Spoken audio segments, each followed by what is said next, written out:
one. I'm gonna let's see. We need to call this something. Instant save. Yes, please. Okay. I'm staring at an Al Pacino Amazon Prime ad on your stream right now. It's for that Hunters show, is it? Is that what it is? Yeah, like the Nazi Hunters. It's supposed to be. I've heard some people tell me I should watch it and that's really good, and I've heard others say it's not great. So is it out already? Yeah, it's already out. Came out earlier, maybe just a week ago or something. It's pretty new. Nice. Pretty new. All right, here goes, everybody. Enjoy. Here it comes in 3, 2, 1.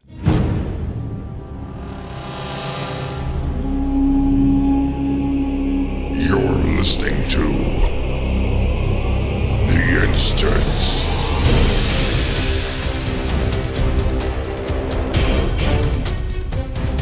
Hello and welcome back to The Instance, or for the first time, I suppose. It's possible in 15 years is the first time you've ever heard the show. I'm Scott Johnson with Garrett Weinzierl. Hello, Garrett. What an amazing time to tune into the show. I mean, for the first time. If you're going to pick it up, why not now? If not now, then when? If not who, then us. Or no, if not us, then who? Right? Is that how it goes? Yeah. I mean, you have a lot of other options. There's a lot of other wild podcasts out there. We here at the Instance Airlines know you have a lot of options when it comes to your World of Warcraft podcast, and we'd like to thank you for choosing us. Yeah, especially our frequent flyer points carrying members or whatever they are. Yeah, man. If you get like 5,000 points, I will try to carry you through a dungeon. There you go. Nice. Oh, I love getting carried through dungeons. Maybe I'll apply. I don't know if I'm qualified, but getting carried, my favorite mode in dungeons. Whee! I switched to protection for horrific visions this week. How's that treating you?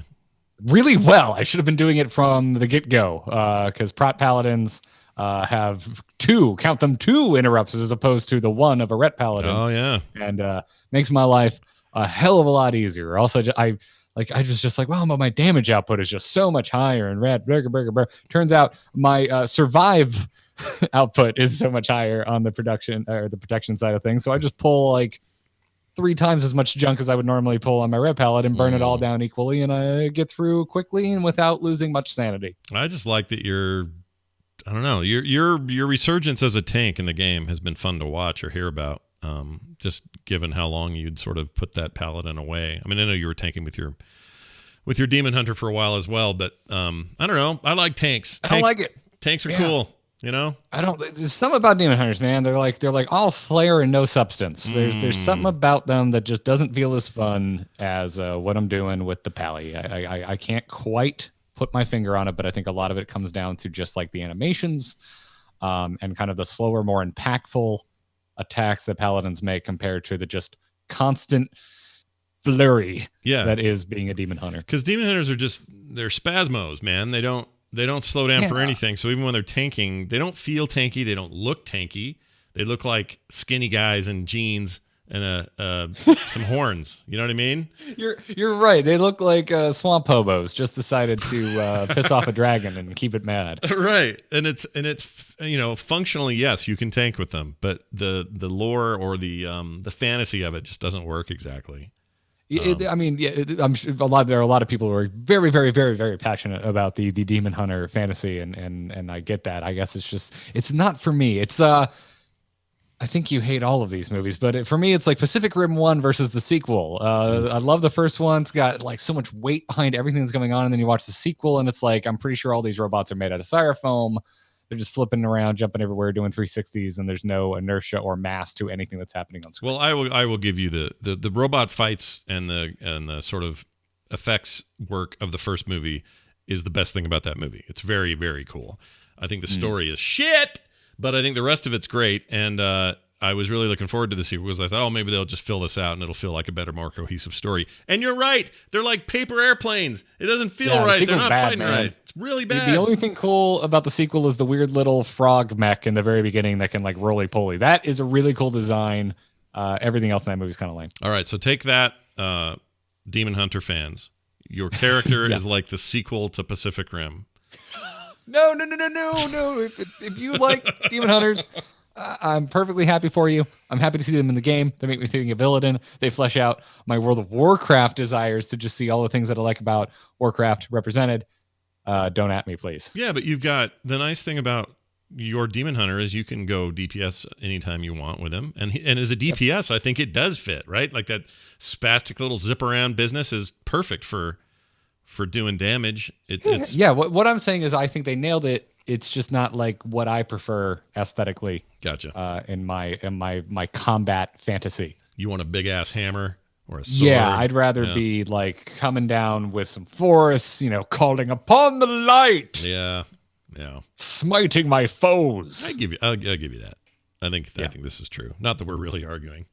I actually agree with everything you're saying. I really don't understand why I like paladins as much as I do, man. You know me, like I am like A1 most default edgelord, like skulls, spikes, dark colors, face paint. Like, yes, I want all of that. But in World of Warcraft, man, I just love playing a paladin.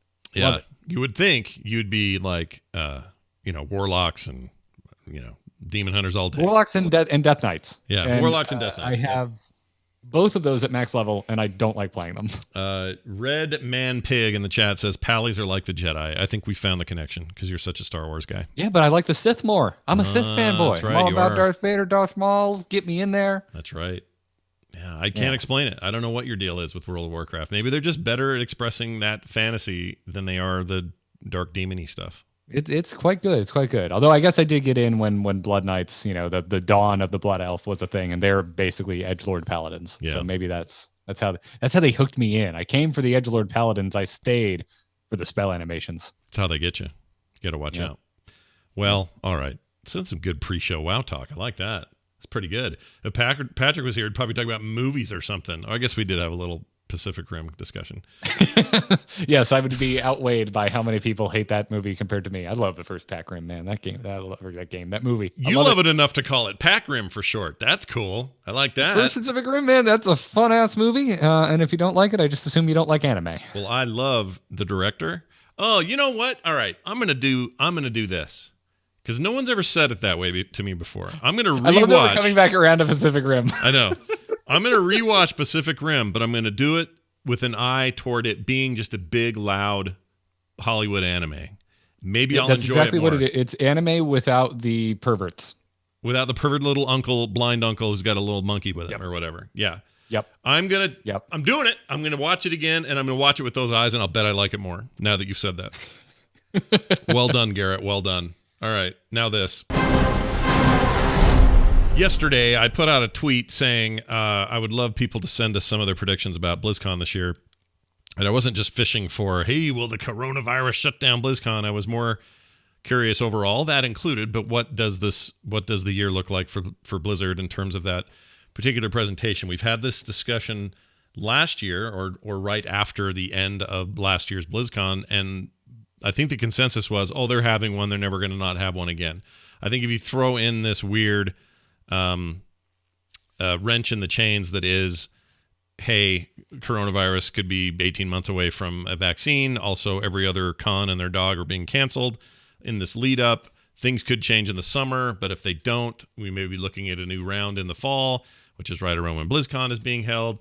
And it seems to me that if Blizzard was going to cancel a year, this might be the one to do it for just that reason, but for other reasons. One major reason being that they don't, that we know of, have a lot to show this year in terms of anything huge and new. They still have all the reasons you'd want to go to BlizzCon for the fandom and for the events and for everything else. That's not a problem, and I'm sure they would do it in any other year, but it feels like maybe there is a possibility this year that they would not do it. So I put out this tweet and I said, hey, I'm just taking kind of an informal poll. Everybody come back to me with their answers. And it was kind of all over the board. But if I was to do this very non-scientific poll and take it and put it in a reasonable output format, it looks like most people think it will be canceled this year based on what we're seeing with other events and what Blizzard's temperament would be towards such a thing if they were faced with it. So that's generally what people had. Lots of other interesting little bits like, hey, they'll just do a virtual ticket this time, and that's all it'll be. And that'll be great because then they can still push out the info they want to have. They still have a face to it. They just won't have the risk of everybody crammed into a space. Others have said they would do a combination of that, but just have a much smaller crowd. That would be how they would mitigate it, is they would sell less tickets. those people are mostly assuming that BlizzCon is not a profitable enterprise for Blizzard, but I know from internal people that it is. It makes them money. It's not just a loss leader for the rest of their products. So my understanding is that's a relatively new development, but yes, it's taken a while to get there, but they're making money now, and rightly so, and probably needed to, given other recent financial stuff with them in the last few years. They probably needed to show a profit there. I would think to continue to justify it, given its cost. So, knowing all of that, or hearing what everybody else has to say, and knowing what we know right now, Garrett, do you think because your opinion used to be, they're having one. Do you think that's changed at all in the last couple of months where, we're seeing just about every kind of convention being canceled, especially in the nerd world? I think in the world of conferences, I think it's just honestly too early to tell. A lot can change between now and October, November. Yeah. In regards to how the whole coronavirus situation is going. Right. It certainly looks like it's going to get worse before it gets better. But will it stay the pandemic that it, is looking like it's shaping up to be come then? Who freaking knows? Right. So I really don't know, Scott. Anyone who thinks there wasn't going to be one this year anyway, regardless of coronavirus, I think you're crazy. I don't buy that one either. Do one forever now until Blizzard goes under. So, yeah, but you'll pry BlizzCon from their cold dead hands, is what you're saying. I think they're I agree. going to keep doing BlizzCon, even when they have slower than usual years in terms of announcements. That's basically a given now. Like if they were going to skip a year, it should have been that Diablo Immortal year, and they didn't skip that year, so no. I don't think they're skipping this year. That's a good point. But based on the whole coronavirus situation, man, I really just think it's just too early to tell. I really don't know. I kind of hope they do, honestly, because frankly, the thought of having an out myself to be like, I don't need to go. I don't need to spend a bunch of money on a hotel and food and transportation and also the anxiety of, well, what is anything going to look like by then? Because usually, like, we're coming up on April. That's usually when we get the announcement, right? Yeah, we usually March or April, typically, or somewhere between March and April. Last year was late. They did it in like June or something. The year before that, they did it in March, which I thought was early. So you never know, but it's somewhere usually between March and April, maybe June at the latest. Depends on how things go. Okay, I mean, even if it's June, like let's say it's like crazy late, I don't think it matters. Unless somehow miraculously, and I hope this is the case, but it sure as heck doesn't look like it's going to be the case, that by June coronavirus it's gone. It's not a scare anymore. BlizzCon gets announced in June. Like, I have to figure out if I want to book a hotel because you need to right then and there. Yeah, right. The minute you get tickets is the minute you get your hotels. In fact, some people would get them ahead of time, just anticipating a weekend. I've seen. Yeah, I know friends that go to the desk the next morning on checkout and book the same weekend for the next year, just in case. Yeah, and then they move because most hotels you can cancel, like, I think 2 weeks out, if not a week out. Yeah, but still, like, I don't want to stress about it. I don't want to think about it. And also just having an out to save some money. Like, I'm of course in a really privileged position where I've been able to go to every BlizzCon unbroken since 2010. I haven't missed a BlizzCon since 2010. I've missed only one since 2010. Wait. Yeah. But were you there for you were there for the Geek Is one then, and that was 2010. Yeah, that was my first BlizzCon. And I thought it was amazing, and everyone else was shitting on it. And I'm like, this is the coolest thing I've ever been to. Oh, I love it, dude. That's the one to go. Yeah, I was living in Los Angeles at the time, so I just drove an hour south and went to BlizzCon. It was wonderful. I'll bet. No, that's awesome. No, I'm with you. They're going to keep doing it. If things burn out and the threat diminishes by the summer, I don't think there's any reason to think that you won't be going to BlizzCon for those who want to go. I think that what could change is there are epidemiologists saying, look out, this thing is going to perhaps have a dip in the summer, but because we don't have individual or herd immunity or even a vaccine at this point, we're going to see a resurgence very early in the late summer, early fall. And if that's the case, that could change things. But had this not been a thing, I wouldn't even have a prediction. My prediction would be we're just having BlizzCon. What's everyone talking about? You're all crazy. Yeah. Of course they're going to do it. Yeah. No, I agree with you. I think the entire reason we're having this conversation is because of the coronavirus situation. Yeah. And that's why my answer is I think it's just too early to make a call. We hope it happens, is what we hope. And we hope the coronavirus, well, we hope it happens and that it's not, despite, if people are not dropping dead, if people are catching this thing left and right and it's just bad to have crowds and we just have to isolate, then fine. But I really hope it clears up and we get on top of it and we can have BlizzCon, because I really want to go this year. So I'm being selfish. It's all about me and me going. Okay. And I could use a break, so I selfishly would not be that bummed if a BlizzCon didn't happen. This year. It wouldn't destroy you, right? But it would be, you'd be a little bummed. You want to go see. I mean, if they have it, I have to go. Yeah, you got to go. No matter if what. I have to go in a friggin' hazmat suit, I will. So yeah, I'm going this year for sure. Well, if they have it, I'm going. If they don't have it, I'm not going. That's how it goes. That's how it works. All right. World of Warcraft. We got some news.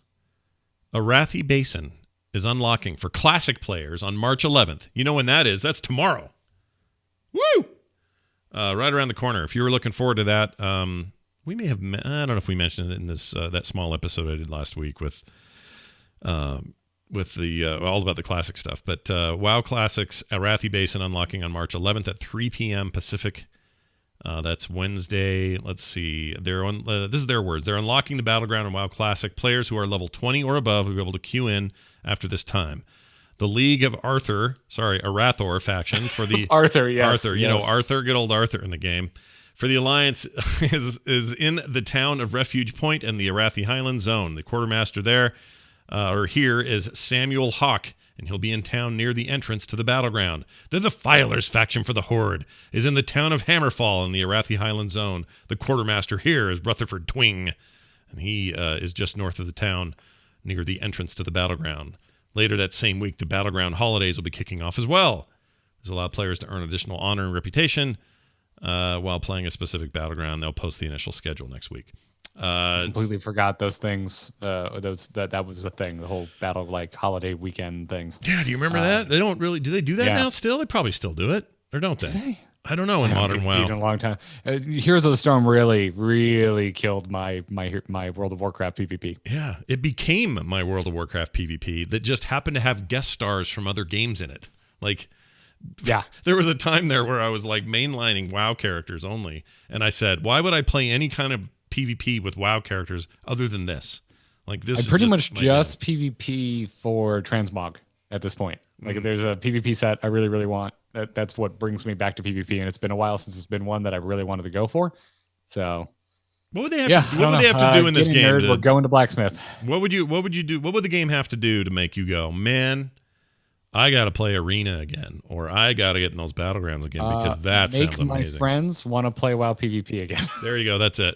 For me, it was a very social experience. It was, get in, get on comms, ruin people's day by systematically targeting individuals on the other side. Yeah. I mean, coordinated battlegrounds are fun, but I haven't done that in a long time. Yeah. Quick aside, someone in the chat says, hey, Scott's drinking soda. I thought he was off the shug. Look at this. Zevia, no sugar. This has a plant-based sweetener, and it's not even artificial sweeteners. It's a plant-based sweetener called, I forgot, stevia, is it? That's why they call themselves Zevia. They have a Dr. Pepper ripoff called Dr. Zevia, which sounds like an anime villain, doesn't it? Dr. Zevia. Save us from ourselves. Sounds like a side boss in Sonic. He's turning all the little critters into robots, but they're crappy, made out of wood. Did you see that movie, by the way? Did you see that movie by chance? I have not seen that movie. No, that is a wait until I can watch it in my underwear type of movie. I think that's the wise move. But I did see it in theaters, and I liked it, and I can't believe how much I liked it for what it was. It's not the greatest movie in the world, but it is 100% better than it should be. Let's put it that way. That's what I've heard. I just. My Sonic fandom peaked at 11 years old when I was reading the Archie comics, and I haven't really been a big Sonic fan since. So. Yeah, been a long time. I was in my 20s. I didn't get a Dreamcast, which I think was, in my opinion, the last good Sonic game. That was a hell of a machine, and I'd miss it all the time. I have it's out of reach, but I have right over there somewhere. I guess still got my little, what's that thing called? The memory unit thing that had a screen? I don't know because I didn't have one. You know who you should ask is Katie, because Katie had a Dreamcast. Katie had one, did she? All right. I knew I liked Yeah. her. Dreamcast was awesome. I stayed up all night for that at a game. I think Crazy Taxi is the reason that she shares the same level of pop punk that I do. Yeah, that thing had like The Offspring. Offspring, every damn right? level. Right. Everything was the Offspring in that game. I forgot about that. Yeah. Oh my gosh, you're creating a real throwback in my head. Anyway, go get your World of Warcraft Classic on. I mean, does Classic PvP excite you at all, or does that still not get? I mean, I'm really hard into retail at the moment, so no. But I could totally see myself getting into it. If I, when I do go back and max level, if I make some friends in Classic, that it will definitely pull me that direction. How did they do it in the day? And I wonder if it's the same. But how did they do it back in the day when you were only level? What are you right now? 50 something or 40 something? I forget. It would drop you in for like whatever your bracket of 10 was, and I think the rollover was at like the 10th. Oh, so I think it'd be like level 40 through 49. That's right. I believe, because like Twinks were always like 19, 29, 39, if I am remembering correctly. It has been a very, very, very long time. Well, this particular battleground needs you got to be 20 or above. And I would assume. Yeah, Rusty Nails in the chat room is confirming that is indeed the case. 20 through 29, 30 through 39. Okay. Yeah, because my buddies and I, we all had a bunch of level 29 like Twink rogues in Burning Crusade. Twink rogues. On PvP servers, is that where you were doing it? Just so you could just beat No. We did. It was on a PvE, but we would go, queue for battlegrounds. Oh, I gotcha. Okay. We wouldn't level above 29. They still dominate. I just watch rogues. I don't know the actual data here, but rogues just dominate in PvP. They always have. It's always annoyed me. Can't stand it. Can't be in there very long because it's like, okay, here comes another rogue. I'll just stand here and take it. By the way, your Classic episode was really freaking good, man. I listened to it while doing some work the other day. Oh, yeah, it was good, right? It's good to get the perspective of somebody who's really hardcore into it. It was a little weird hearing that he was 9 years old when he first heard the instance. That freaked me out because he's 25 I started now. Shopping for my coffin as soon as he dropped that information. Because he's almost 25, which means he's been listening since, we're almost 15 years. That's just insane. Well, I guess he'll be, when I leave, he'll be the next co-host of the instance, because that's just how this goes. Yeah, we'll bring the next young guy in. Keep getting younger models, Scott. You're like a billionaire with their wives. I guess so. You guys are my twinks. That's how I'll look at it. Bringing on my twinks. Yeah, because I always think of myself being like the young guy that started listening to the instance at a young age, because that's how you've always kind of you always make jokes about how much younger I am, and I'm like, oh my god, he was half my age when I started listening to the instance. Mm-hmm. It's weird, but yeah, it's wild. It is wild, but here we are, right? Here we are. Anyway, and Gamer Checks was great to take his time and even chat with me about it. So big thanks to that. If you missed this, it's up on the feed now, and you can go back and check it out. We talked entirely about Classic, how Classic players are feeling. Talked about some of the toxicity in that side of the community and maybe ways that could be improved, what they want Blizzard to do, what Blizzard probably won't do, all that kind of stuff. So if you missed it, it is on the feed and right before this episode. Yep. Shadow Risings is coming out. This came out of nowhere. I didn't know they were working on a Did we already talk about this? For the Shadowlands book? Or maybe we did, didn't we? Did we talk about it last week? Because the announcement was like 3 or 4 weeks ago now. Hold on. Let me look. Because you're probably right. I know they've been doing a little bit more promotion of it up until this point. Well, we didn't talk about it on the last episode. I don't know. Maybe we did. Did we talk about the one before that? No. Maybe not. I'm looking at the notes. Maybe it's just... you know how it is, man. You talk about things so many different places. Well, part of the problem is, there's like literally no Warcraft news other than some of these little things right now. And so it's possible that since this is all we've seen in our off time, that it feels like we've covered it. But Shadows Rising is a new book coming out of nowhere. It is ahead of the Shadowlands expansion. They often do this at Blizzard. I was starting to wonder if they were going to do one. I was starting to think they weren't. It appeared Christy Golden had nothing going on, and so I didn't know what they were going to do, but now this is happening. This is coming this time from author Madeline Rowe, I assume is how you say her last name, R-O-U-X. She's a New York Times bestseller. It is a prequel to the next expansion called Shadows Rising. They call it the next epic tale in the novel series, due out July 14th.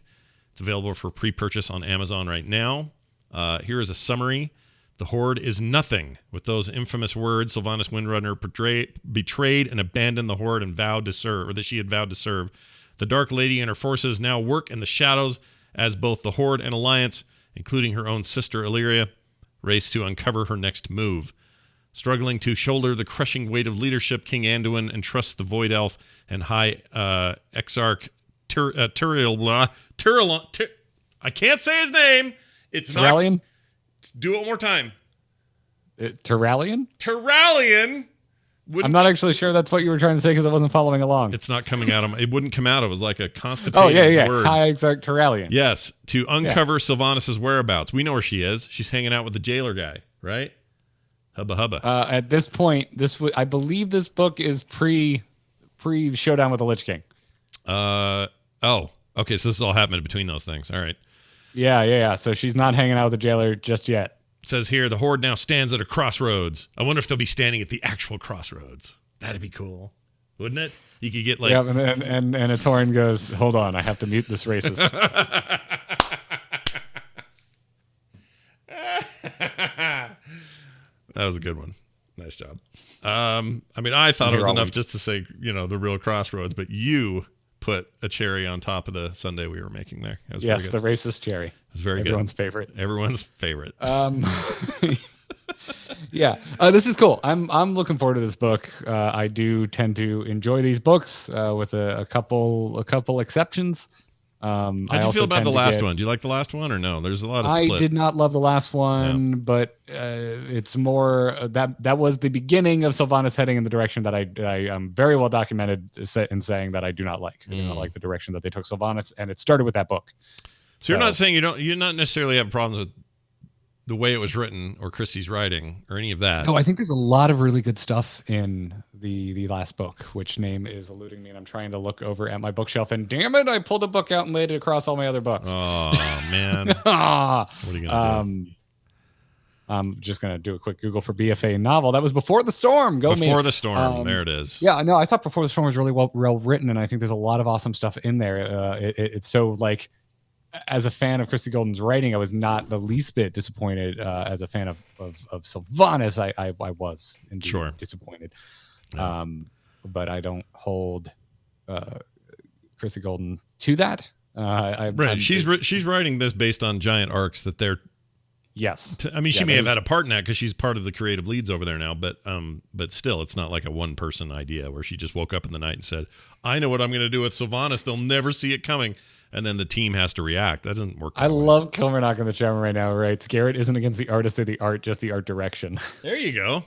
Yeah, that's a good way to put it. That's a great way to put it. Yeah. I think there's a lot of really, like, honestly, everything Before the Storm I really like, other than Sylvanas. I think some Anduin stuff that kind of bored me a little bit, but that's because I just don't think Anduin's that interesting of a character. He's not. You're not wrong. So I really liked him in Tides of War, which was the pre-Cataclysm. Hold on, that's the Jaina stuff. Yeah, the Jaina novel where Theramore is bombed. That's right. I like Anduin that book was a cool lot. in there, but it was Anduin was more a cool, like, yang to Varian's kind of warmongering yin. Like Anduin was still young and under the tutelage of Jaina, who at the time was still pacifistic. And that was a really cool juxtaposition. But in Before the Storm, it's Anduin by himself lonesome, and it's just him trying to be a Boy Scout. And I think there's only so much you can do with that. But like, there's a lot of really rad stuff in that book with Kalia Menethil. So if you're like curious as to how the hell Kalia Menethil came back as a light forged undead, that's the book you should read, because that stuff is stellar. It's really cool. And also the way Golden portrays this one particular group of Forsaken that live in the Undercity is really, really rad. Oh, that's cool. So it's I still think it's worth reading. It's one of the only ones I haven't read. I've read like all the rest of the books. I've even read some of the offshoot stuff, like what was the one about Malfurion? What was that? Storm Rage, or no? I think it's just called Storm Rage. Storm Rage, yeah. I like that book. Yeah. I haven't read that one. There's quite a few I haven't read. The one I always get raked over the coals on is I haven't read Arthas, but I wasn't reading World of Warcraft books back when that came out. Arthas is very good. I own it. I have since purchased it, and Star Wars books keep getting in the way. Sorry, everybody. You should read it. It's very good. I think Arthas is my favorite. I like that. That's one what a lot. I hear, and I am certain I will love it. I just haven't gotten around to it. It's one of those things now where it feels so far past the point that I'm like, I can read it whenever. I'm so far past the timeline where this is relevant. It's whatever. I also like the Shattering a lot because it set up all the reasons why we were supposed to hate Garage Hellscream. And it did it in a way the game kind of failed to. So I feel like it did a better job of getting me ready for the kind of tyrannical horde leader he was going to be. And, he became less two-dimensional. The game made him very 2D, in my opinion. But the book was good. Also, I don't know. Here's a little fun aside for you. It's kind of a dad joke, but I'm gonna tell it anyway. Do you know how Christy Golden measures things? What unit of measurement she uses? Oh boy, I hesitate to ask. What unit of measurement does Christy Golden use to measure things, Scott? She uses golden grams. Oh, that was terrible. I take it back. It's an awful thing to say. I can't believe I said it. It's the dumbest joke I've ever made. All right, moving on. Oh yeah, that's rough even for you, Scott. I like golden grams when I was a kid. That's all I'll say. Can someone please call Tom Merritt so we can get a good pun? Oh yeah, Tom Merritt's always got one ready. Got him in a Tom Merritt's pun game is. It's on point. S-tier. Yeah, it's S-tier. Speaking of which, I've been trying to find. Oh, that's a totally unrelated thing I shouldn't even bring up here, but I'm trying to find an S-tier upgrade to a thing in No Man's Sky, and just you saying S-tier sparked my irritation that I haven't found it yet. We're all over the map today with our topics. Freak. Well, you got to be on days like this, We got. There's no Patrick. The news sucks. Everything's just kind of. The news is quiet. It doesn't suck. It doesn't suck. I'm legitimately excited for this book. I am not familiar with Madeline Rue, but looking at least the genre that she appears to inhabit, it looks to be kind of like gothic horror, and I am super into bringing that into WoW fiction. Well, you're always talking about how you like that stuff, so that's perfect. Oh yeah, I mean Shadowlands. If there was ever a time to interject a little bit of that, it certainly seems like Shadowlands would be the time. Does look like she did one World of Warcraft book from the quick Googling I've been doing. Traveler number 3? Oh. I'm unfamiliar. I think it was a series of young adult novels that they put out for the WoW license. Okay. Maybe that's how she got in, and now she's doing the full one. Asylum 3-book set is her biggest thing she's known for, something called Asylum, Sanctum, and Catacomb. I can't tell if those are young adult or if they're not. Something called Reclaimed. Anyway, yeah, lots of gothic horror stuff. Almost all of it. The Warden, look at that. Dark stuff. All right. I hope it's good. That's what I hope. I like Warcraft lore, so bring me more Warcraft lore, as the kids say. Now time for this.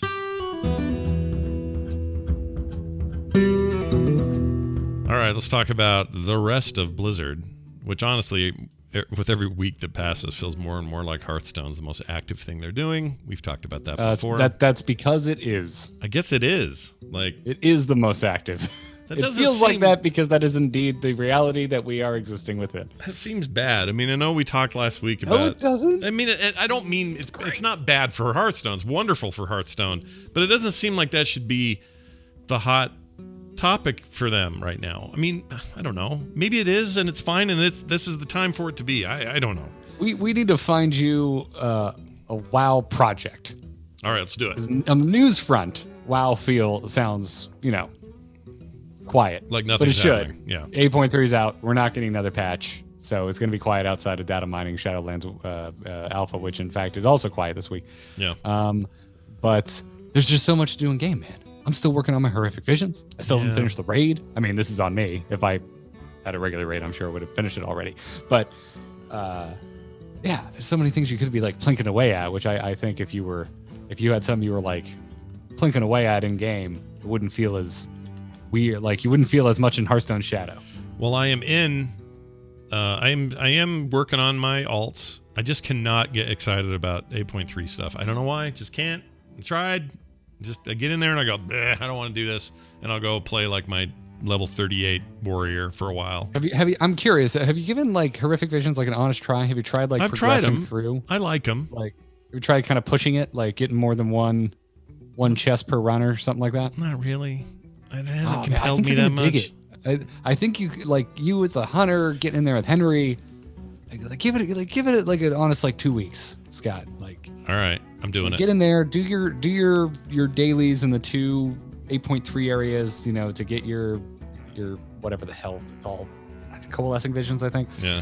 Everything has visions in the name, so I forget which thing is visions. for what. Whatever. It's annoying.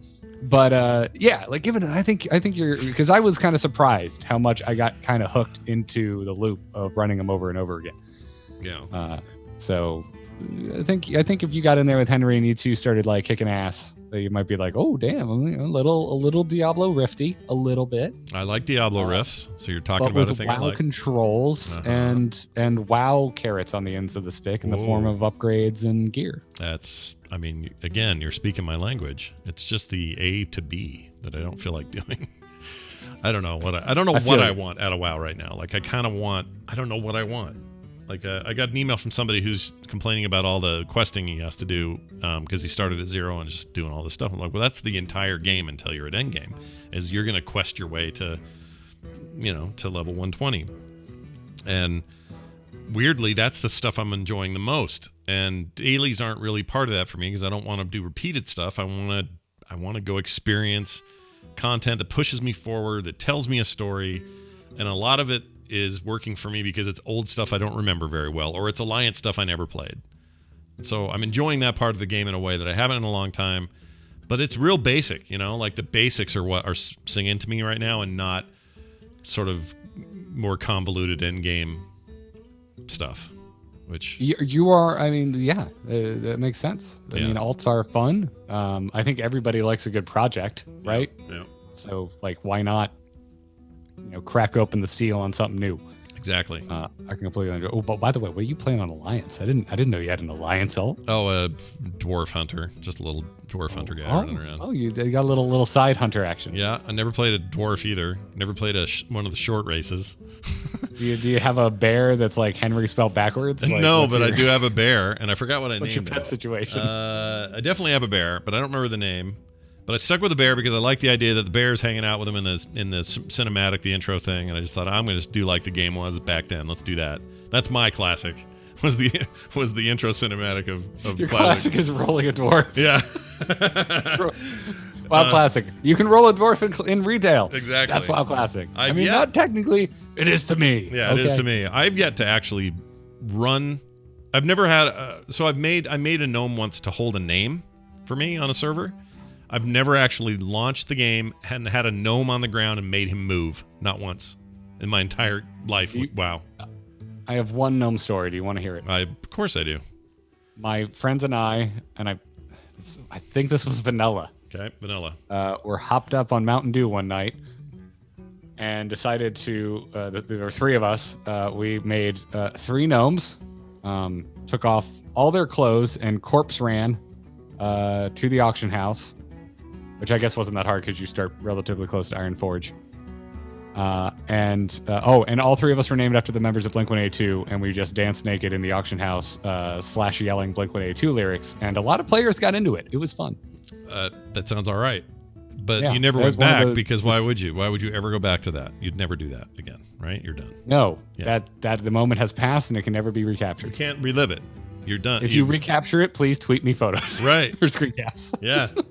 I like that you did it though, and I feel like I should do it. I should just do something with a gnome one time so I can say I did it. I can't get over their diminutive status. It just feels weird being that low. Yeah. Even though, preach it. Boy, do you feel like you're booking it everywhere because you move at the same run speed as every other race in the game. Yeah. But you're tiny. And you have a hell of a stride. The goblins are like this too, and I have played a goblin. For the record. I like goblins. Yeah, they're all right. But they have the same thing. They have this huge stride, and it feels like they're moving quicker, but they're not. They're just low to the ground. But they feel faster than my orcs, for sure. All right, well, that was a good little foray. Hey, speaking of Hearthstone, anything big this week? I know we're seeing a lot of card tweaks and things, but... I mean, compared to like the Dragon Update, the Battlegrounds, it's pretty freaking quiet, but Ixar, the lead game designer over there, on Hearthstone has not been able to stop tweeting like kind of major news within the realm of Hearthstone. Again, it seems small compared to the Dragons update, but still really big stuff. So with the update to Battlegrounds, they added a bunch of dragon cards, but also in addition, new dragon heroes. Yeah, new heroes and stuff. We talked about it last week, and it sounded amazing. Turns out Deathwing is kind of broken, like kind of stupid overpowered. Great. And is overperforming to a great degree. Well, he's a world breaker, dude. He breaks worlds. What do you expect? Yeah. Looks like a nerf will be coming for Deathwing. XR mentioned in a tweet that that Deathwing's hero power is going to get nerfed because right now his hero power is all minions get +3 attack. Mm-hmm. He said they are currently testing it internally at +2 attack and very likely will push that live in the near future. Interesting. Is he given his like he's even being real chatty today? Do you think is he our new front-facing voice of Hearthstone, or has he always been and I just didn't know it? Is he your guy? has always been very forward-facing. Yeah. Dean is his real name. Like, he's just I love Dean. He's a really rad guy. I'm just nothing but stories today. He is the first Blizzard employee that ever reached out to me. Oh, very back nice. in the StarCast days. I believe he was working as a QA tester at the time. Yeah. And he just wrote in to just be like, hey, just want to know, QA tester Blizzard, I think your show is rad. And I was like, at the time, I was like, oh shit, we made it. Somebody from Blizzard actually listens. Yeah. And it's been really cool to watch Dean's like insane trajectory within Blizzard, because now he's like, leading up card design over on the Hearthstone team. Oh, that's so cool. He's doing that. That's rad. Yeah. And so he's always been real chatty. He was never like, I don't think he's ever been like, I would call it like the spokesman role, which Ben Brode was in. Yeah. But I think if Dean is being groomed or thinking about stepping into that role, I can't think of a better person for the job, because I think Dean's really good at it. He's got. It looks like he just got married. Congratulations, Dean. He did. Yeah. He and Molly was the CM on Hearthstone, is now a CM for Overwatch, if I'm not mistaken. Oh, that's cool.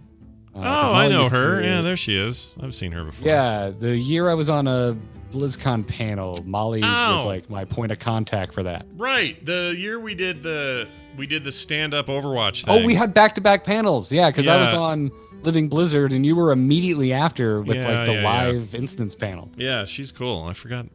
That's awesome. Well, congrats to them. Yeah, Molly's awesome. Yeah, they both got married to each other. I'm super stoked for them. So that's also happening in Hearthstone. I'm glad that we can give you like the Hearthstone TMZ, like these two on Hearthstone. I guess they're not both on the Hearthstone team anymore. Well, when there's not hard game news, we like to delve into the personalities at Blizzard. Exactly. We like to get weird with personal things that you're probably not that interested in, listener at home. That's right. For example, when Frank Pierce left, the day he left after he retired, he didn't wear pants all the way through the lobby. You heard it here first. All right, it's not true. It's not true. The other really big thing with Hearthstone is esports related. The Masters Tour Los Angeles, which was originally supposed to be Masters Tour Indonesia and was moved to Los Angeles because of coronavirus, is now being moved to online only. Oh, so yeah, they're not even going to do it in a LAN environment in LA. I wonder if this is going to bleed over into. And maybe it already has, and I haven't paid attention, but like Overwatch League and stuff, if they're still going to. I would imagine it probably will. It's affecting like everything. Mm-hmm. IEM had to say no to, we talked about this last week, but like IEM had to say, sorry, no spectators to the tens of thousands of spectators they were expecting. Yeah. I still am following StarCraft eSports, and even though GSL hasn't spun up yet, and by the way, I think GSL is like on indefinite delay on when it's going to start because of coronavirus, but they were already doing the ASL, which is StarCraft Remastered for Brood War. And Tasteless, one of the casters for Tasteless and Artosis, like he was tweeting out photos where he's like showing up to work in a mask, and they take your temperature before they even let you in the studio. Oh my gosh. To see if you have flu-like symptoms. Dang. Over there in South Korea. So like they're really having issues with it over there. But like, God, I'm at the. It's been a while since I felt sorry for Blizzard, and I'm starting to feel sorry for Blizzard because like I can just imagine whoever's job it is to actually put these events on for Masters Tour. Like this has just got to suck. Yeah, it even has to suck for the BlizzCon team, because they have all kinds of hopes and optimism about this stuff going away, but this is something you just don't have control over it, and so you have this choice. You either just go for it and hope all works out, or that ends up being a nightmare because it turns out it was a hot zone and now everybody's got it, and then you're getting sued, and like it's a big, ugly, hard deal. It's a hard deal. Yeah. Because when they canceled or when they announced that they were moving the Indonesian event to Los Angeles, everyone was in an uproar because they weren't offering very much money in reimbursement for travel plans that were already made. I forget the exact amount, but it wasn't very much. They are now for LA's LAN event being canceled, offering I believe up to $1,500 in reimbursement, which I don't remember what the old one was, but it was, I want to say a third, if not less than a third of that. I was going to say that's a lot better. More, sounds a lot better. Yeah, it's a lot more that they're offering. And it's like, I kind of get the outrage because, yeah, like it sucks if you plan to go to like the Indonesian event and they moved to Los Angeles. But at the same time, like, this really was out of their control. Yeah. Like, wanting to not threaten people with death through infection is something I can kind of understand the human side of. All right. So it turns out, yeah. Well, no matter where you land on the spectrum, if you think people are being too panicky about it, or if you think they're not panicking enough, there's this middle space where you're just like, you know, is it worth the money and the disruption to the business if you go ahead and do it and it is a problem? Like, I don't know. I don't envy anybody in the events world. I haven't told this out loud very often. I've mentioned it in one other show, but this was going to be a Nerdtacular year. I had a big plan for a big reunion Nerdtacular. I didn't even know this. What? I didn't even tell you because we were so unsure about some of the details that have nothing to do with coronavirus. That as things got further and further, and we were just like, all right, we gotta make an announcement. Is this ready to go? Is this ready to go? And then this thing hit, and we're like, oh, what does this mean? And then the news kept coming in. We're like, okay, wait a minute, what's happening? Wait, they're canceling that? They're canceling GDC possibly? Like, all this stuff started rolling in. I'm like, nail in the coffin, guys. It's not going to happen this year. So you got to wait like another year or something like that before I do it. I'm annoyed. Damn it! I'm on the instance now too. I want to go to Nerdtacular. I know. Oh, Patrick, hi. Wait, what? Hi. What? Hi. What Nerdtacular? Oh, don't worry. But we were gonna do one this year and we're not now partly because of the virus, but because of some other stuff too. Hey, you just joined us. Did you know? You probably didn't get your time changed like we did you? Yet that's the thing that hasn't happened for you guys yet. So it's earlier. It's earlier for me. I know. I figured that after I'd sent you all those messages, and I was like, "Oh crap, he probably doesn't." Are know. we not doing the dumb Skype thing combo? Oh, you anymore? think we haven't been recording for an hour already? See, that's awesome. The show's going, man. Welcome to the show, Patrick. That's why. Welcome to the show, caller. Please turn down your radio. That's why I sent you that thing. We're actually toward the end. We're getting toward the email part of the show. The show. What? I sent you a text earlier that said, "You still good but it's today?" Supposed to to be an hour later. I know. That's what I'm saying. The time. I knew this was it. We had daylight savings time, and then you guys don't do it for another month or week or whatever. No. But even I took that into account. Oh, you because did? I thought it was. Yeah. Now is an hour earlier than what you told me. I think. No, it's noon my time, because noon my time meant you had a whole hour before your DTNS meeting. Remember, because you guys have a meeting. Oh, at 1. but. Okay. Don't you have a meeting with them in 5 minutes? I think you do. Don't you? Not really, because we don't do it the same way because of the time thing. Oh. This is super interesting to the audience listening right now. I think this is fascinating. We should be talking about our scheduling issues. It's really one of the great moments in the history of this show, clearly, that we've ever had. The instance 593. What time do we record is the episode title. I should have double checked with you last night, but yeah, it's noon. No, but I checked just now, and you did say that it would be regular time plus 2 hours, which would have been now. Wait, no, actually, it'd be 12. It'd be an hour ago. Okay, so Patrick's the dumb one. No, yeah, well, that I think has been clearly established. I'll take credit for it. I'm always the dumb one, so I don't mind. So, all right. So so that's the regular time from now on. Yeah. Except when we also go to summertime, right? Which will mean, all right. This happens every year, so don't feel bad. There's always this. This always ends up happening with anyone I work with in Europe. So I blame farmers or whoever's idea it was to make daylight savings in the first place. So that. You see the dumb thing. The dumb thing is that I thought I was being clever and that I had taken all of this into account. And it turns out it's the exact opposite of all of this. All right. Yeah. So what do you? So do you want to? Can you stick around for this email? And you okay to hang with us for a sec? Dude, I have like an hour of time now. So. Oh, that's awesome. That's all right. Fine. You want to do? I'm going to try to get you on camera here. Sorry. Okay. Here's what I'm going to do. I'm going to pause. Oh, you don't have to. I can turn off the camera. All right. Yeah. I guess we don't have to look at you. You'll still be Thrall here visually to everybody who's watching us. All right. Anyway, hey, everybody. Welcome, Patrick, to the show. Patrick, it's nice to have you here. Don't worry. Today wasn't too crazy anyway. We had a lot of stuff we already knew, and it was more conversation. Stuff. What? In case other listeners might have jumped into the show 50 minutes late for they launch the podcast, they're like, oh, they always talk about an interesting stuff for the first 50 minutes, so they jump to the 50 minutes mark. What was the one sentence conclusion to the BlizzCon thing? That I think it's important that Blizzard don't say anything yet. Give it a little bit of time. They didn't announce it till way late last year, so they don't need to rush this through, and they need to just let time happen and see how things go before they announce either that the BlizzCon's happening or that it isn't, so they can see what the coronavirus thing does. Because with everything else getting canceled around them, most of that stuff is stuff that's happening now or would have happened right around now that got canceled. So next November could be a very different time. So I'm not convinced they're canceled, but we'll see. You canceled Japan last second. Like, weren't you in the airport? Yes, we had passed security, and we were reading about the chaos in the country. That's so and crazy. we were like, shit, should we go on the plane?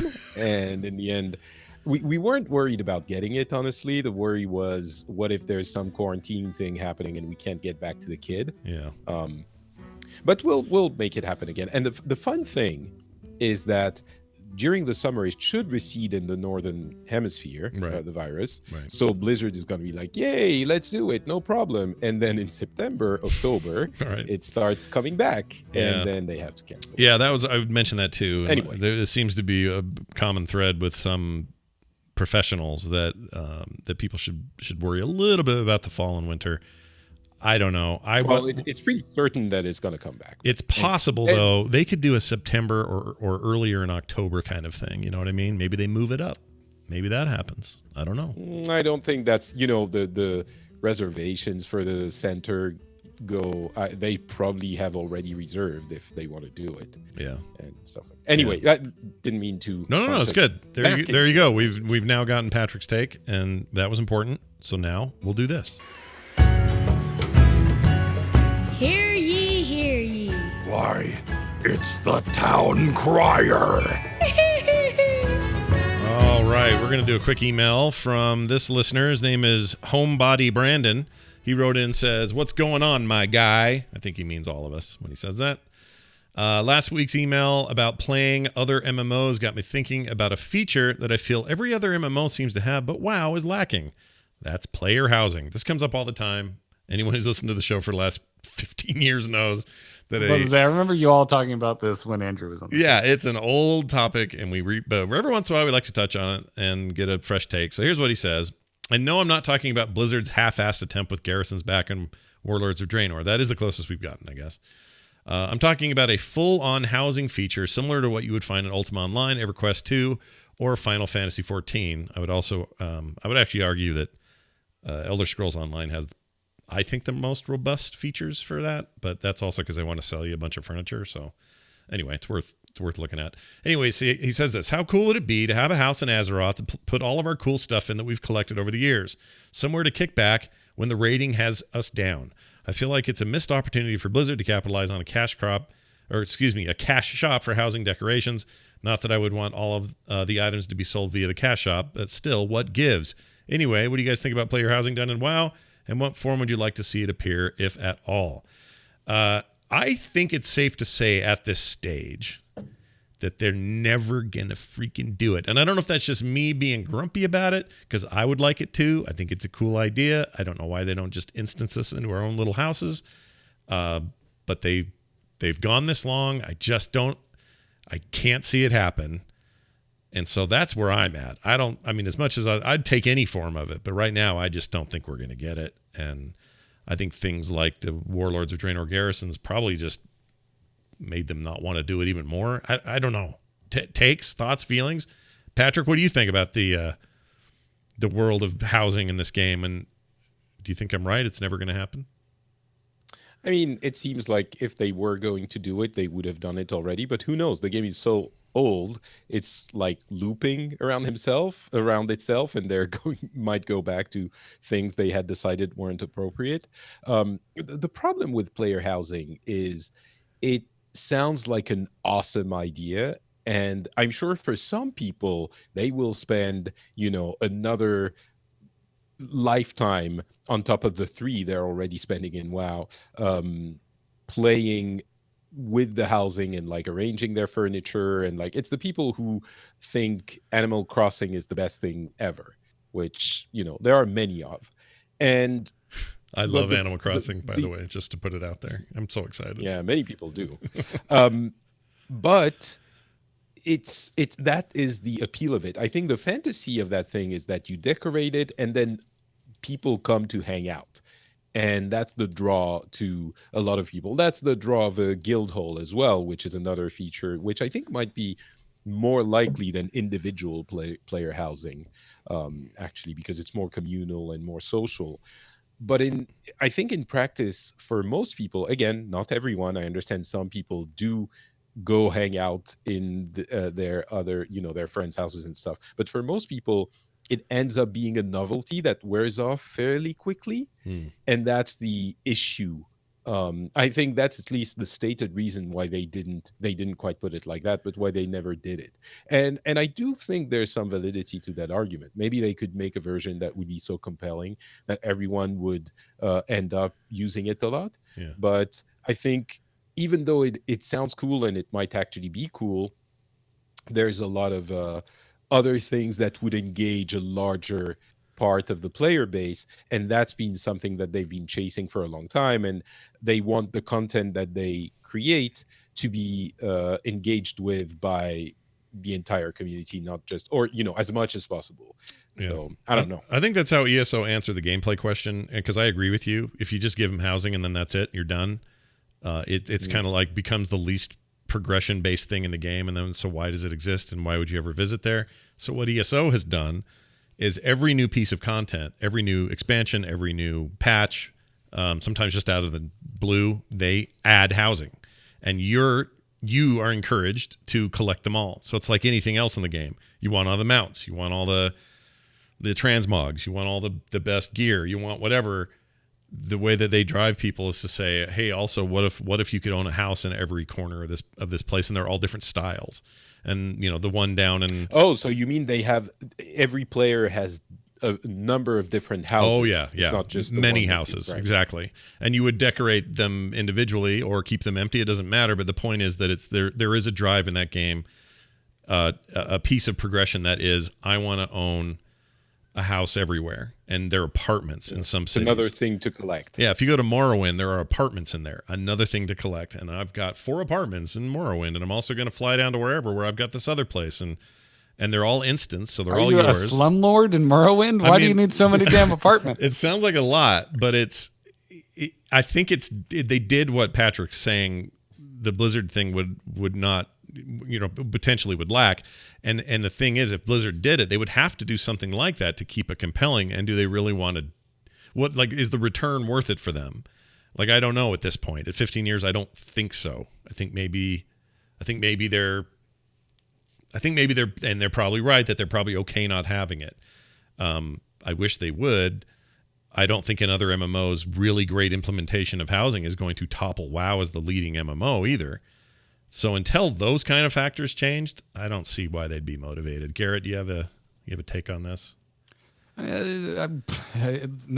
I don't think I have anything kind of with a lot of gravity to add to the situation, because my thought is like, if it's good, add it, and if it sucks, I don't want it. Yeah. Like, which is true of literally anything. I mean, I didn't know that's how ESO's player housing worked, but like what you described sounds kind of rad. Yeah, And that'd be it's cool. cool. Wow. That is cool. Like that'd be really neat. Yeah, imagine if you're in Taranis, you've got it's a deserty hut thing or whatever, and you go to Stormwind. It's like a beautiful, ornate, hard fantasy looking whatever. Like there's opportunity there for sure. It's kind of like what I was like hoping with the Garrison, and like the Garrison failed for me, like extremely in the fantasy, like of what I wanted, which was like customization. Mm-hmm. Like I was like, oh, I'm going to build a Garrison. I want mine to look like Blood Elf architecture. And it's like, nope, orc or die. Yeah. So orc or die. Orc or die, which is basically the Draenor expansion in a nutshell, which is why I was so sick of bones and tanned hide by the end of that expansion. Yeah.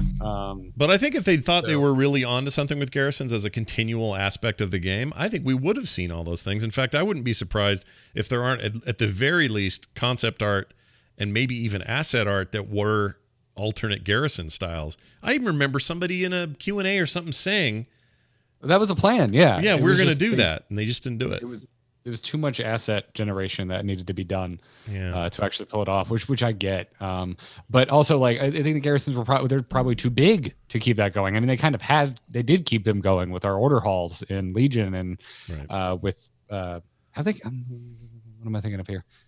I guess they haven't really kept them going here.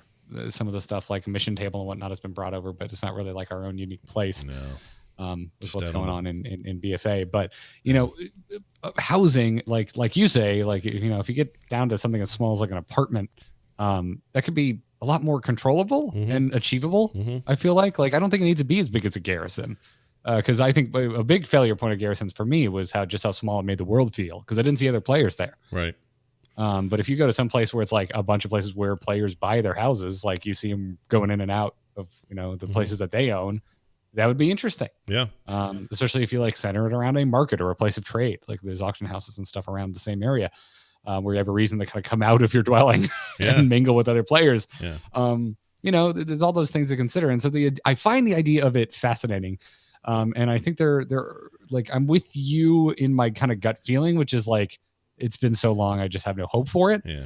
But I do think there are really cool ways that you could implement it in World of Warcraft. Like, because my first place, my brain goes with player housing is, I need a place to store stuff. And World of Warcraft has really made needing a place to store stuff more or less unnecessary. Yeah. We have so many different places to put our crap. Yeah, it doesn't really, I agree with that. It doesn't really motivate me from a storage perspective. I mean, what would it need to have? Well, like ESO, when I'm out fighting and a random drop happens and it's a blueprint for a chair and it's a rare. And I'm like, sweet, I've never had that chair before. Go to town, build it, get some wood, build the thing, and then you can fast travel to your house wherever you want to have that chair. Let's say it looks like those mushroom people chairs for that weird house you have down in the swamps. You go down to that house, you got a new chair, boom. Like you accomplished something, you got a cool thing. It was part of the game flow, and you can port right out of there just as fast travel back to wherever you were doing what you were doing. Yeah. It'd have to be stuff like that, really integrated into the game, and not just, hey, I've got a house. Like, that's boring. You need something to do. There's fast travel. If there's some way to tie trade skill, like your trade skills into it, like maybe you could get an upgrade that allows you to post to the auction house from your home. Things again we had in the garrison, but like again, smaller scale, more customization. I think that there are interesting ways to play with this idea. Yeah, I mean, I do wish they did it. I just don't think they're gonna. And I think Patrick makes a good point. Like what the whole point would be, if they're gonna do it, they'd have to gamify the hell out of it, and that's a big bunch of development and probably more than they want to spend on a thing that isn't necessarily tipping the scales in their favor. People already play WoW more than other games, so I just don't. It's a very arcadey game to begin with, so it seems unlikely that they would. This seems like something that caters a little bit more to a niche kind of players who love it, but WoW is a very arcadey game. So what if I told you could display your armor sets that you're not currently wearing? Well, that would be awesome. Yeah, that would be cool. I mean, excited about player housing. No, it would be. But then the thing is, again, the question is, do you do it just for yourself? And I think that's appealing to a lot of people. Or do you bring people in? And the fantasy is, it's my house, everyone comes hang out, but who has time for that? You have, battlegrounds to play and raids to defeat. Yeah, they'd have to give you It's a something cool for place it. to hang while you're queuing, though, right? Like if you keep getting ported back to it, like with your buddies, like, hey, I've got an anvil, we can like craft and crap while we're waiting for the queue to pop, and there's a lake you can fish in because I got the farmland and Yeah, Pandaria. totally can do that. Yeah. There's I don't know, there's ways to do it, but yeah, like again, my hope level is about as low as it could possibly be. Yeah. But I would be, my interest level is very high. Yeah. Bob Hope's body is higher than my hope in this happening. That's how. Good Lord. Because, he's 6 feet under. See, he's been buried. See. I got the joke, Scott. Okay, Yeah. all right, just making sure. It registered. Thank you for explaining. I'm happy to have dropped 2 horrible dad joke bombs on today's podcast. I hope everyone enjoyed that. Patrick missed the first one, but anyway. Patrick, it was really good having you here for a brief time.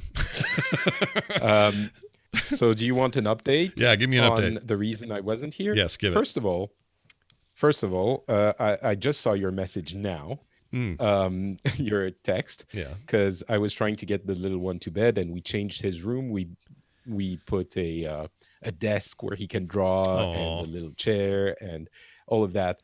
But now he's scared of it because everything has changed. Okay. So he didn't want to go to sleep. Right. He loves it, but he doesn't want to go to sleep. So that's the first thing. Mm-hmm. And then you said 1 hour before your DTNS call, but we don't do that call. So I thought you meant the show. 1 hour before the first, like half hour before the actual show starts, which would have been the time that I was actually here. So it was miscommunication rather than me being a really dumb person. I'm glad that you sussed that out. So what? Now I got to ask Tom why I have to come do an early call an hour early and you don't have to. Is it because you live where you live and you're a demanding because Frenchman? I live where I live, and it makes it complicated because it's the middle of the night and there's the kid and we have to eat. Which, by the way, we might have to discuss when we're doing the instance again because it's a different time now. Well, Maybe now you have an later. hour, right? You have an hour between now and whenever, so you could eat now. Yeah, oh, that would be perfect. All right, we'll figure it out. But we just found out that Patrick is preferential treatment on DTNS and Scott does it, and I, for one, am here for this juicy it's goss. great, right? It's good. Talk about your TMZ, our own personal TMZ. It's good. Mm-hmm. All right. Well, I hope everything's going great there. Don't forget, Patrick can be found over at FrenchSpin.tv or .com rather. And some of your shows lately are.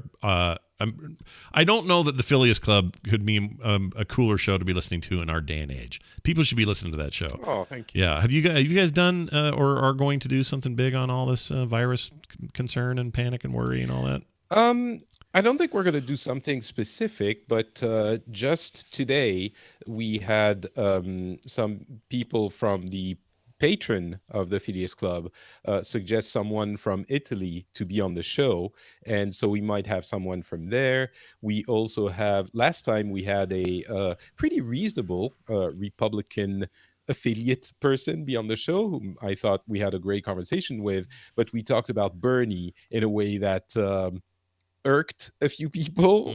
So we're going to have another point of view on Bernie, hopefully next time. And actually tomorrow, I should be recording a show with your sister. The nice. Lovely Wendy Dunford. Nice. About toxic relationships. So I think that should be an interesting one. It's not the relationship between the COVID-19 virus disease and us, right, which is toxic, but it's psychological. Is it technically toxic? I believe it's technically virulent. Viral? Virulent.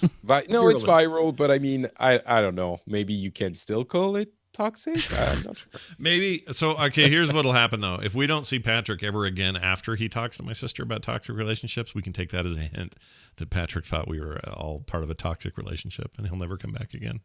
Let's hope that doesn't happen. Yes, and I'm not gonna make a joke about this because it's no joking matter. It's not. It's terrible. Get out of those relationships, and Wendy will have good advice, I'm sure. That's the thing. You can't tell people. I don't think. Maybe. I mean, your sister is the is the professional, and she will tell me if you can tell people just get out. But I think that doesn't work. I think and you're right. I don't know what does. So. Doesn't work. You can't just well, maybe some you can, but that'll be a fascinating conversation.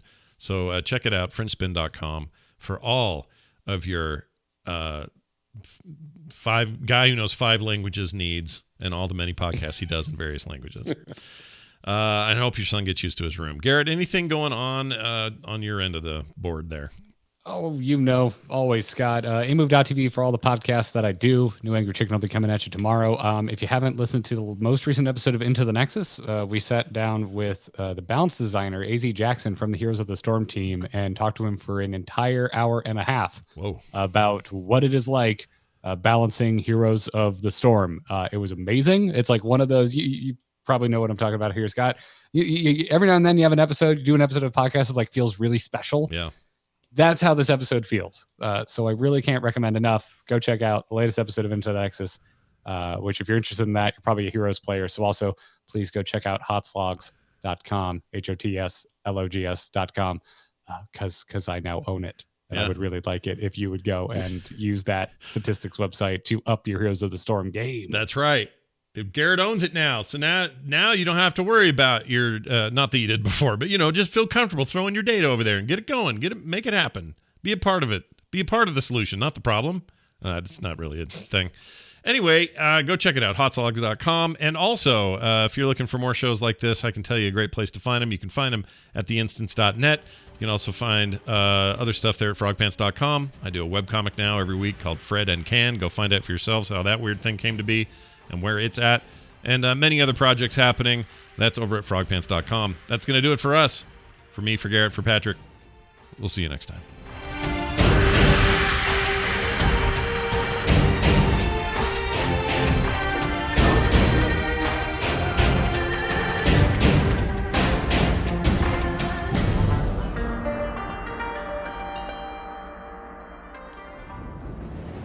Oh, whoops, that didn't work. Hold on.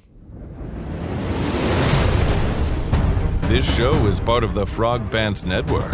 Yes. Get more at frogpants.com.